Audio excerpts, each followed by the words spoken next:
तो चलिए बच्चों, इंटरमीडिएट की फिजिक्स के first chapter electric charges and fields के न्यूमेरिकल लगाने की सीरीज़ में हम लोग आगे बढ़ते हुए आज के अपने न्यूमेरिकल्स के बारे में बात करेंगे। कुछ ऐसे न्यूमेरिकल्स इस वीडियो में लगाए जाएंगे जो कि बहुत ही इंपॉर्टेंट हैं और आप सबके बहुत ही काम आने वाले हैं। लेकिन उससे पहले आपसे एक रिक्वेस्ट है, अगर आपने मेरा पहला वीडियो नहीं देखा है तो उसका डिस्क्रिप्शन में लिंक दिया हुआ है, प्लीज़ आप लोग वहाँ जाकर उस वीडियो को देख लीजिए, क्योंकि उसमें कुछ ऐसे इंपॉर्टेंट फॉर्मूले बताए गए हैं जो कि आपके बहुत ही काम आने वाले हैं और इस चैप्टर से रिलेटेड न्यूमेरिकल्स को लगाने में उन सब का बहुत ही योगदान रहेगा। तो आप वहाँ पर जाकर उन सारे फार्मूलों को नोट कर लीजिए और उनको याद कर लीजिए, फिर उसके बाद हम लोग न्यूमेरिकल लगाएंगे। तो अगर आपने उन फार्मूलों को नहीं याद किया है तो कोई बात नहीं, मेरा पूरा प्रयास रहेगा कि हम हर एक न्यूमेरिकल को लगाने से पहले उसमें जो भी कॉन्सेप्ट आ रहा है उसको क्लियर करते चलें और जो भी फार्मूला उसमें लगेगा वो भी आपको बताते चलें, जिससे आपको न्यूमेरिकल समझने में कोई भी परेशानी ना हो। तो चलिए शुरू करते हैं आज का अपना पहला न्यूमेरिकल, जिसमें ये कहा जा रहा है कि दो स्फेयर हैं बिल्कुल ही आइडेंटिकल। इसको ए सपोज करते हैं, इसको बी सपोज करते हैं और उनके बीच की डिस्टेंस जो दी है वो है आर, और जबकि इसको जो है चार्ज क्यू दिया गया, इसका भी चार्ज क्यू है।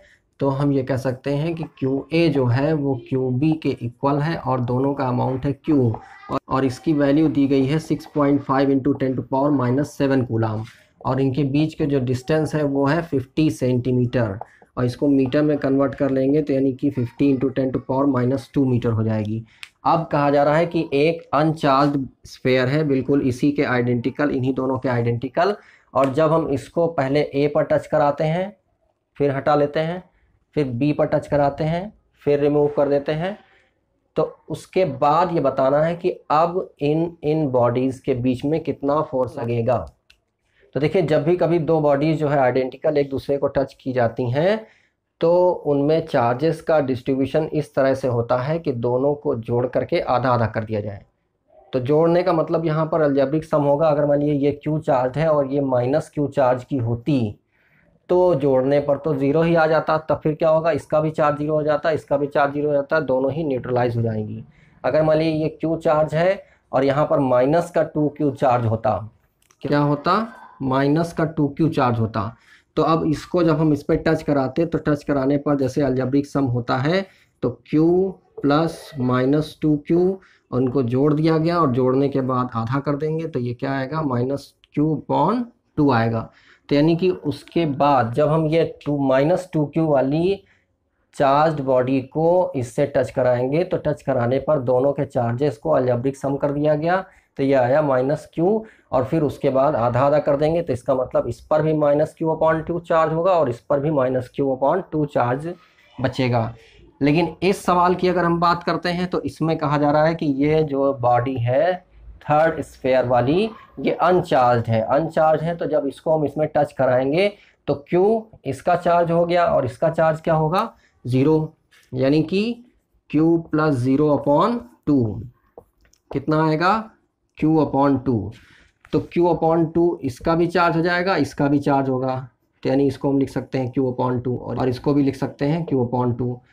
अब क्या करना है, इस वाली बॉडी को इस पर टच कराना है, तो जब ये वाली बॉडी इस पर टच कराई जाएगी तब देखिए कैसे बंटवारा होगा। तो इस वाली बॉडी का चार्ज क्या है, Q, और इस वाली बॉडी का चार्ज क्या है, Q/2, और फिर उन दोनों को जोड़ दिया गया, उसके बाद हाफ कर देंगे तो ये क्या होगा, सॉल्व करने पर आएगा 3Q/4। तो यानी कि अब फाइनली इस वाली बॉडी पर चार्ज हो गया है 3Q/4 और इस वाली बॉडी पर भी जो है चार्ज हो गया है, अब ये Q/2 नहीं रहा, अब ये हो गया है 3Q/4। ठीक, इससे कोई मतलब नहीं, ये तो दूर रखिए, इसको लगा के ऐसे टच करा के और हटा दिया गया है। तो अब नई पोजीशन में हमारे सामने ये वाली जो है बॉडीज़ आ गई हैं, जिस पर पहले वाले पर चार्ज हो गया है Q/2 और दूसरी वाली बॉडी पर चार्ज हो गया है 3Q/4। तो अब देखिए क्या होगा, इसको लिखा रहने देते हैं।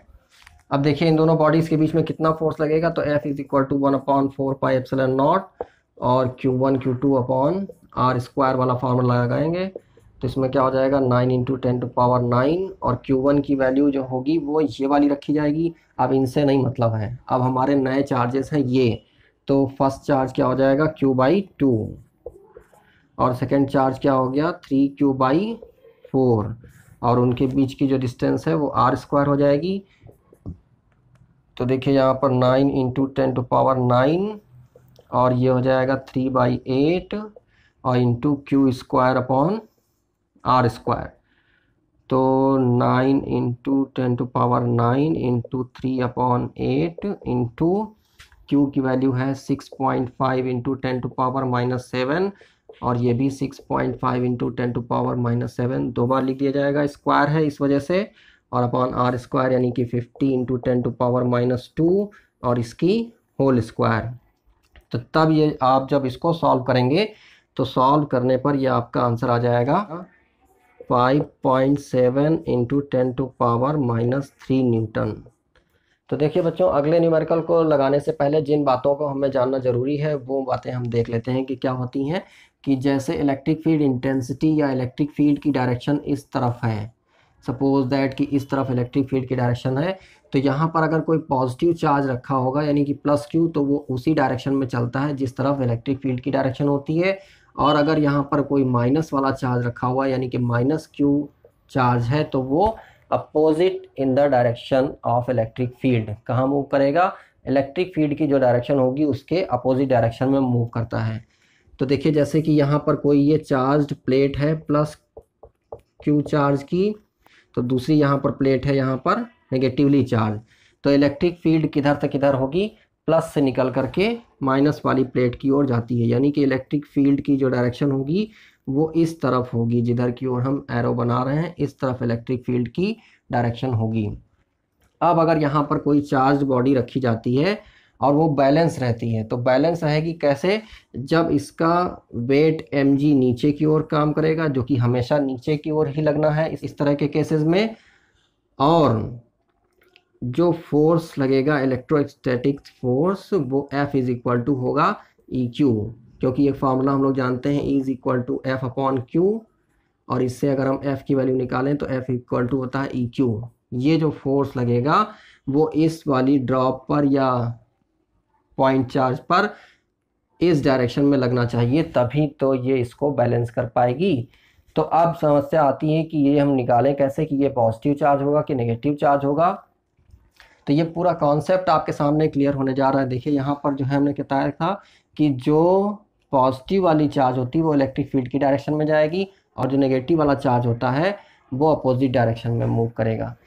तो यहाँ पर ये चार्ज होना चाहिए माइनस क्यू का, क्योंकि ये इस डायरेक्शन में मूव करेगा तभी तो इस इधर की ओर ही फोर्स लगेगा और इसको ये वाला जो है फोर्स बैलेंस कर पाएगा।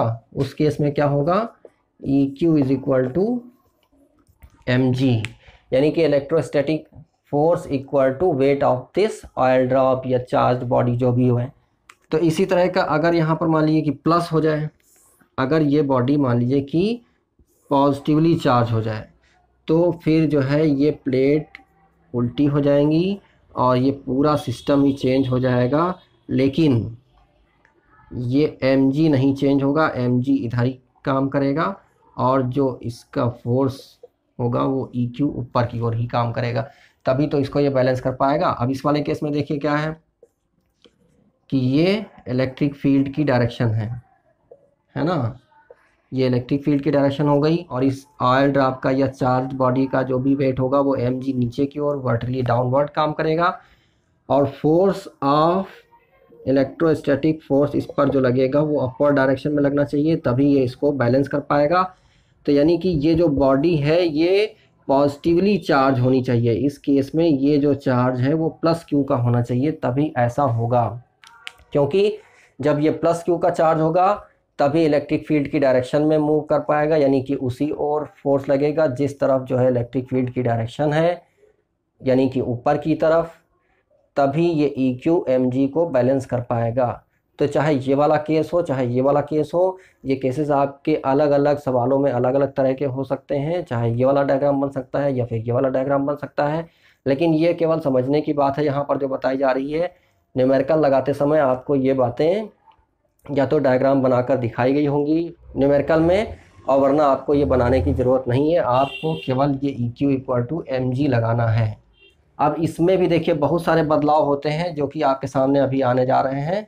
क्या क्या बदलाव होते हैं, देखिए E इज इक्वल टू होता है V अपॉन D।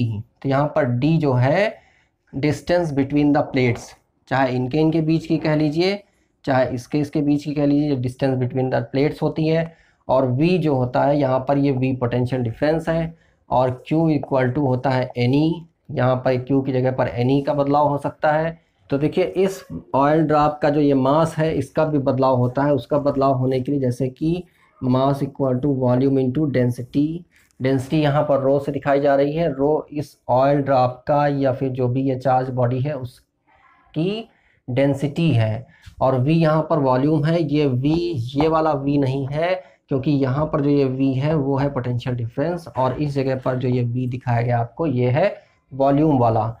तो वॉल्यूम क्या होता है, ये 4/3 पाई आर क्यूब, क्योंकि ये स्फेयर टाइप की होगी तो स्फेयर का वॉल्यूम यहाँ पर रखा जाएगा, और इनटू डेंसिटी यहाँ पर जो है ये इस ऑयल ड्रॉप की डेंसिटी होगी। तो m का बदलाव इस तरह से हो जाता है, और जो ये g की वैल्यू है ये क्वेश्चन में आपको दी हुई होगी। तो इन सभी का यूज़ इसमें हो सकता है, ये सवाल की कंडीशन पर डिपेंड करता है कि किस जगह पर हमें कौन सा फार्मूला अप्लाई करना है या क्या बदलाव करना है। ये आप धीरे धीरे जैसे जैसे न्यूमेरिकल लगाएंगे वैसे वैसे आपको खुद ही समझ में आने लगेगा कि हमें यहाँ पर क्या रखना चाहिए। तो चलिए बच्चों, अभी आप लोगों ने जो कॉन्सेप्ट सीखा है उस पर बेस्ड ये न्यूमेरिकल रहा आपके सामने। इसमें कहा जा रहा है an oil drop of radius this is held stationary under a constant electric field this in Millikan's oil drop experiment the density of the oil drop is 1.26 gram per centimeter cube. How many electrons are excess in oil drop? तो देखिए बच्चों, आपके सामने जब इस तरह का कोई सवाल आएगा तो सबसे पहले क्या करेंगे, वो बातें नोट कर लेंगे जो जो दी हुई हैं। तो radius of the oil drop दी हुई है 9.813 इंटू 10⁻⁻7 मीटर, और फिर क्या दिया हुआ, इलेक्ट्रिक फील्ड दी हुई है, यानी कि electric field intensity 2.55 into 10⁴ Newton पर कूलाम, और फिर क्या दिया हुआ है, डेंसिटी दी हुई है, ऑयल ड्रॉप की डेंसिटी दी हुई है, रो से कहेंगे, और अगर आपको रो कठिन लगता है तो आसानी के लिए आप डी भी लिख सकते हैं। तो 1.26 इंटू 10⁻3 और ये kg पर मीटर क्यूब। देखिए यहाँ पर जो डेंसिटी दी हुई है 1.26 ग्राम पर सेंटीमीटर क्यूब दिया हुआ है, लेकिन इसको एम के सिस्टम में लगाना इसलिए 10⁻3 कर दिया जाता है, तब ये किलोग्राम पर मीटर क्यूब में हो जाती है। ठीक है, इस बात को आप याद रखिएगा अगर आपको ना पता हो। और ये स्मॉल g की वैल्यू दी हुई है 9.81 मीटर पर सेकेंड स्क्वायर, और n इक्वल टू ये क्वेश्चन मार्क ये पता करना है, और जबकि E भी हमें पता होता है 1.6 इंटू 10⁻⁻19 कूलाम। ये तो दिया हो चाहे ना दिया हो। ठीक है, तो इन इक्विलिब्रियम पोजीशन क्या लिखेंगे, इन इक्विलिब्रियम पोजीशन क्या होगा, इलेक्ट्रोस्टैटिक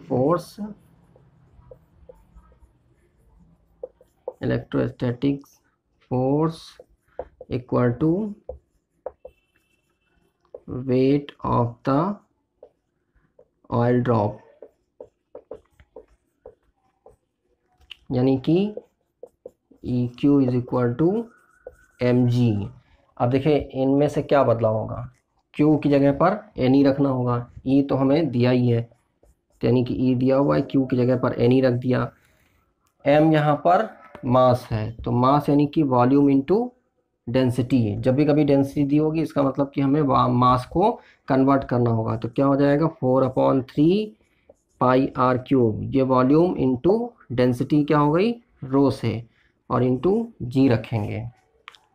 अब क्या निकालना है, n की वैल्यू निकालनी है, तो n को हम एक तरफ रोकेंगे तो बाकी E और कैपिटल E कहाँ चला जाएगा, उस साइड, यानी कि n इज इक्वल टू हो जाएगा 4 pi r cube rho g upon, यहाँ पर क्या था 3 और स्मॉल e कैपिटल E, ये इधर आ गया। अब इसमें सारी वैल्यूज़ जो है पुट कर दी जाएंगी, तो क्या हो जाएगा 4 पाई की value 3.14 into R cube, R की वैल्यू है 9.813 इंटू 10⁻⁻7 और इसकी होल क्यूब, इंटू रो की वैल्यू दी हुई है ये 1.26 इंटू 10⁻3 और 9.81 ये है स्मॉल g की वैल्यू। और फिर नीचे क्या रखना है, नीचे रखना है 3 और इंटू ई की वैल्यू 1.6 इंटू 10⁻⁻19 कूलम, और कैपिटल ई की वैल्यू दी थी, ये रही, क्या है, 2.55 इंटू 10⁻⁴। तो देखिए ये इतना सब कुछ आपके सामने वैल्यूज रखने के बाद आया है। तो ये सॉल्व करना आपकी जिम्मेदारी है कि जो है कैसे भी इसको करके सॉल्व करें। तो बच्चों जब आप इसको अपने हिसाब से सॉल्व करेंगे जैसे भी करके, तो आपका आंसर आएगा 12, यानी कि नंबर ऑफ एक्सेस में इलेक्ट्रॉन्स कितने होंगे इस ऑयल ड्रॉप पर, 12 नंबर ऑफ इलेक्ट्रॉन्स इसमें एक्सेस होंगे। अगर सपोज करिए आपका इसमें डेसिमल में भी कुछ पॉइंट्स में आ जाता है आंसर 12.0159 या फिर 12.21, तो आप उसमें डेसिमल के आगे वाला पार्ट जो हटा देंगे, क्योंकि number of electrons transfer from one body to another body is a whole number. यही बात कहती है क्वांटाइजेशन ऑफ चार्ज में, यही बात होती है क्या, कि एक बॉडी से दूसरे बॉडी में जितने भी नंबर ऑफ इलेक्ट्रॉन्स ट्रांसफ़र होंगे वो होल नंबर में होने चाहिए। तो कभी भी भूल से भी इसका आंसर आप डेसिमल में नहीं लिखेंगे। तो जितने भी नंबर ऑफ ट्रांसफ़र इलेक्ट्रॉन होते हैं वो होल नंबर में होते हैं, कभी भी इसका आंसर डेसिमल में नहीं लिखिएगा, नहीं तो आपका ये पूरा काट दिया जाएगा, कोई मतलब नहीं रह जाएगा इसका। ठीक है, तो अगर आपको इस वीडियो में कुछ भी अच्छा लग रहा हो तो please like, subscribe and share my channel, और इस चैनल के बारे में उन बच्चों को भी बताएं जिनको न्यूमेरिकल लगाना सीखना है, और धीरे धीरे करके आप सभी लोग न्यूमेरिकल लगाना सीख जाएंगे। बस आप मेरे वीडियो को फॉलो करते रहिए और देखते रहिए सोनी सर की क्लास। तो देखिए बच्चों, ये जो आपके सामने न्यूमेरिकल आ रहा है बहुत ही आसान सा है, आप इसको जो है देख करके समझ जाएंगे क्या फॉर्मूला लगना है। तो देखिए यहाँ पर क्या कहा जा रहा है, 92 uranium 238 nucleus emits alpha particle at an instant when alpha particle is at distance of 9 into 10⁻⁻15 metre from disintegrated nucleus. What is the electrostatic force acting on alpha particle due to nucleus. तो देखिए जैसे यहाँ पर किस nucleus की बात की जा रही है, 92 यूरेनियम 238 की बात की जा रही है। तो जब इसमें से एक अल्फा पार्टिकल निकल जाएगा तो जितना भी इस वाले न्यूक्लियस पर चार्ज बचेगा वो 90 प्रोटॉन के बराबर चार्ज बचेगा, और एक अल्फा पार्टिकल यहाँ पर रिलीज होकर के ये आ गया, ये अल्फा पार्टिकल है। और अल्फा पार्टिकल निकल जाने के बाद जैसे कि यहाँ पर अभी 92 प्रोटॉन्स हैं, तो 2 प्रोटॉन ये ले करके जाएगा, तो 2 प्रोटॉन के बराबर इस पर जो है पॉजिटिव चार्ज आएगा, और यहाँ पर 2 प्रोटॉन के चार्ज के बराबर कमी आ जाएगी, यानी कि पहले से इस पर 92 प्रोटॉन के बराबर चार्ज है, तो 2 प्रोटॉन निकल जाएंगे। तो अब यहाँ पर कितने चार्ज बचेंगे, इसको समझ लेते हैं, Q1 बचेगा और प्लस का होगा, और 90 प्रोटॉन के बराबर चार्ज होगा, यानी कि 90E। तो इस पर जो चार्ज होगा वो 90 प्रोटॉन के बराबर चार्ज होगा, और अल्फा पार्टिकल पर जो भी चार्ज होता है वो +2E यानी कि 2 इलेक्ट्रॉन के बराबर होता है। ये बात हमें पहले से ही पता है। और इनके बीच की जो डिस्टेंस है वो 9 इंटू 10⁻⁻15 मीटर ये दिया हुआ है। तो अब हम इनके बीच में लगने वाले फोर्स को निकाल लेंगे, 1/4πε0 और Q1 Q2 अपॉन r²। तो यानी कि 9 इंटू 10⁹ और Q1 की वैल्यू 90E और Q2 की वैल्यू 2E और अपॉन r² यानी कि 9 इंटू 10⁻⁻15 इसकी जो है होल स्क्वायर। तो इसको रख देते हैं सारी वैल्यूज़ यहाँ पर। 90E की वैल्यू 1.6 इंटू 10⁻⁻19 और यहाँ पर 2 इंटू 1.6 इंटू 10⁻⁻19 अपॉन ये 9 इंटू 10⁻⁻15 और इंटू 9 इंटू 10⁻⁻15। तो जब आप इसको अपने हिसाब से सॉल्व करेंगे तो ये आंसर आएगा आपका 512 न्यूटन। ठीक है, तो देखिए ये आपको अपने मन से करना होगा कि कैसे भी करके इसको सॉल्व करें, इतना ही आंसर आना चाहिए आपका। अगर एक बार में नहीं आता है तो आप दोबारा इसको ट्राई करें, 3 बार लगाएं, 4 बार लगाएं, जब तक कि आपका ये आंसर ना आ जाए। तो धीरे धीरे करके जब आप ऐसे करेंगे तो आपका कैलकुलेशन स्ट्रांग होता जाएगा। और प्लीज़ आप इसमें कैलकुलेटर की या मोबाइल की मदद ना लें, क्योंकि अगर आपको अपना कैलकुलेशन स्ट्रांग करना है तो ये अपने आप ही करना होगा। हर एक सवाल का जो ये आंसर हम निकाल देते हैं इस तरह से, तो आप ऐसे ही ना लिखिए, आप अपना कैलकुलेशन स्ट्रांग करिए, इनको कैलकुलेट करके तब फिर आंसर लिखना सीखिए कि कैसे ये आया। अगर एक बार में एग्जैक्ट नहीं आता है तो आप उसको दोबारा ट्राई करें, फिर 3 बार लगाएं। अगर नहीं आता है तो फिर जो है थोड़ी देर बाद लगाएं, लेकिन जो है ये आपको अपने आप ही लगाना है, कैलकुलेटर या मोबाइल की मदद नहीं लेनी है। तभी आपका कैलकुलेशन धीरे धीरे स्ट्रांग होता जाएगा। तो अगर आपको कुछ अच्छा लगा हो इस वीडियो में तो please like, subscribe and share my channel.